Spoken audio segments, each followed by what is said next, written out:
बिस्मिल्लाहिर्रहमानिर्रहीम। कैसे हैं भाई आप लोग? रटना नहीं है, समझना है। Physics 9 matric syntax book board reduced syllabus chapter 4 का कौन से टॉपिक के ऊपर आ गए हैं? अब हम मोमेंटम और law of conservation of momentum. Copy pencil ले लीजिए, लेक्चर को नोट करना है और मुस्कुराते रहना है, ठीक है। मोमेंटम क्या है? इसकी आसान सी टू द पॉइंट डेफिनेशन है, product of mass and velocity. Mass and velocity दो चीज़ों की प्रोडक्ट। प्रोडक्ट वर्ड का क्या मतलब है इसको बता दूं। प्रोडक्ट का मतलब है result of multiplication. Result of multiplication. मिसाल के तौर पर 2 multiply by 6 is equal to 12। तो ये 12 जो है वो दो नंबर्स को मल्टीप्लाई करने का रिजल्ट है ना, ये 12। तो इसलिए ये क्या हुआ? ये प्रोडक्ट हुआ। मैथमेटिक्स की ज़बान में प्रोडक्ट का ये मतलब है द रिजल्ट ऑफ मल्टीप्लिकेशन। अब यहाँ पर तो ये दो नंबर्स हैं, तो वो दो नंबर्स जो आपस में मल्टीप्लाई हो रहे हैं, 2 या 3, वो खुद क्या कहलाएंगे? उनको हम कहेंगे फैक्टर्स। उनको क्या कहेंगे? फैक्टर्स।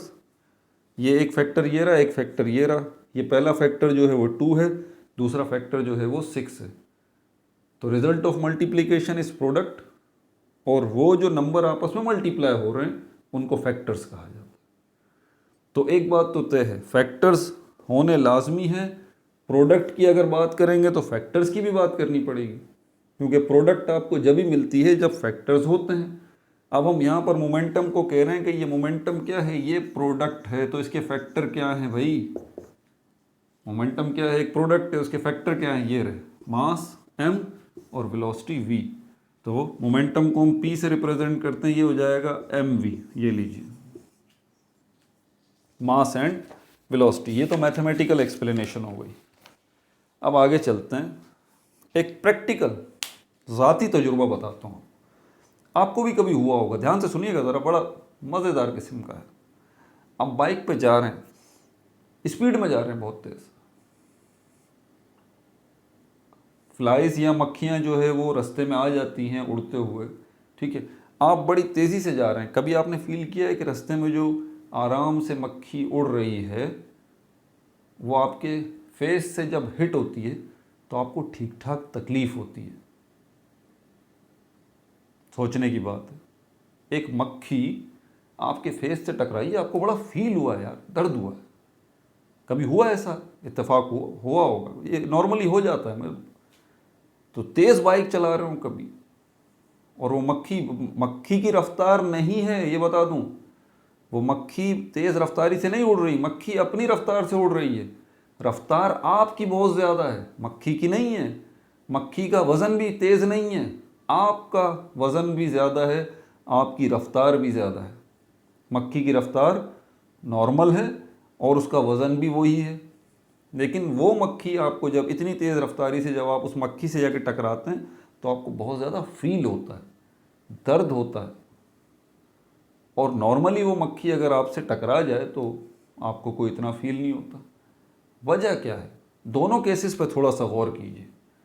एक वो केस जब आप बाइक पे बहुत तेज़ी के साथ जा रहे हैं, मक्खी का वज़न, दो वज़न ले लेते हैं, m1 और m2। एक वज़न जो है वो आपका हो गया, दूसरा वज़न मक्खी का हो गया, ठीक है। टकराने से पहले, टकराने के बाद आपका जो वज़न था, मक्खी का जो वज़न था, वो सेम ही रहा। ऑब्वियस सी बात है, अगर आप 70 kg के हैं तो आप कोई 100 kg के थोड़ी ना हो गए जब मक्खी आपसे टकराई। या आप 70 kg के हैं तो आप 50 kg के, आपका वज़न कम थोड़ी ना हो गया। वज़न आपका वही रहा। मक्खी के वज़न की तरफ चलते हैं। क्या मक्खी के वज़न पे कोई फ़र्क पड़ा टकराने से पहले? वो जो घूम रही थी आपके गाल पे टकराने से पहले, वही वज़न रहा, कोई फ़र्क नहीं पड़ा, ठीक है। दूसरी चीज़ देखते हैं, वेलोसिटी। इसको v1 और v2 कहते हैं। ये मक्खी की वेलोसिटी है। क्या मक्खी की वेलोसिटी बढ़ गई थी या वही थी? वही थी, कोई फ़र्क नहीं पड़ा। आपकी वेलोसिटी इंक्रीज़ हुई थी बहुत ज़्यादा, ये एक फैक्टर ऐसा है जो कि बहुत ज़्यादा था। बाकी देखें सारी चीज़ें अपनी जगह कांस्टेंट हैं, कोई चेंज नहीं है। वेलोसिटी मक्खी की वही है, उसका मास वही है, आपका मास वही है। कौन सी चीज़ बदल गई? वेलोसिटी बदल गई, वेलोसिटी बढ़ गई, इतनी रफ्तार थी आपकी। अब सिर्फ इस एक फैक्टर के बढ़ने से हुआ क्या है, ये है अहम सवाल।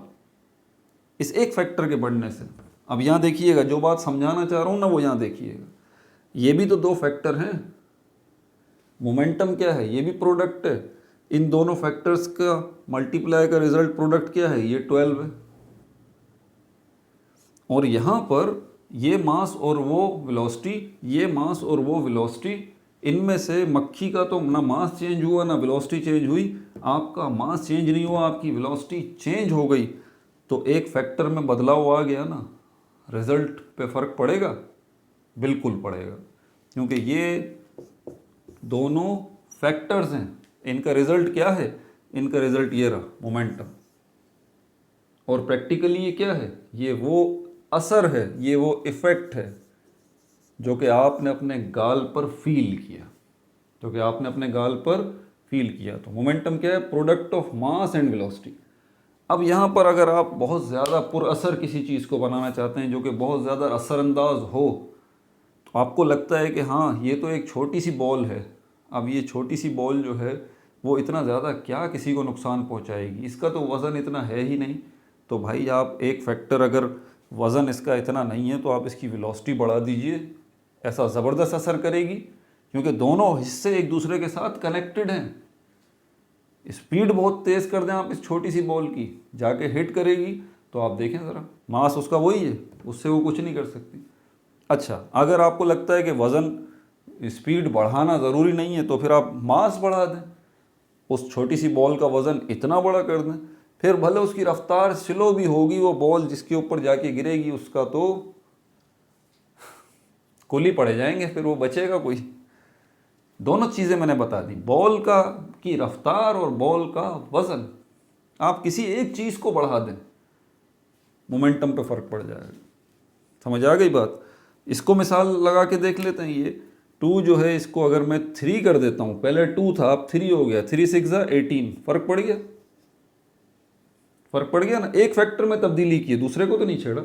एग्जैक्टली इसी तरह जब ये दोनों फैक्टर्स एक दूसरे से कनेक्ट हुए हैं, आप किसी एक चीज़ को बढ़ा नहीं सकते। पुरअसर बनाना चाहते हैं अपने रिजल्ट को, आप दूसरे को बढ़ा दीजिए। समझ में आ गई बात?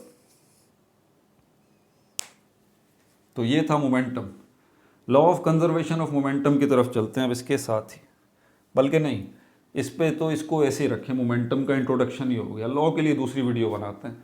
अपना बहुत ज़्यादा ख्याल रखिएगा। No like, no subscribe, only share.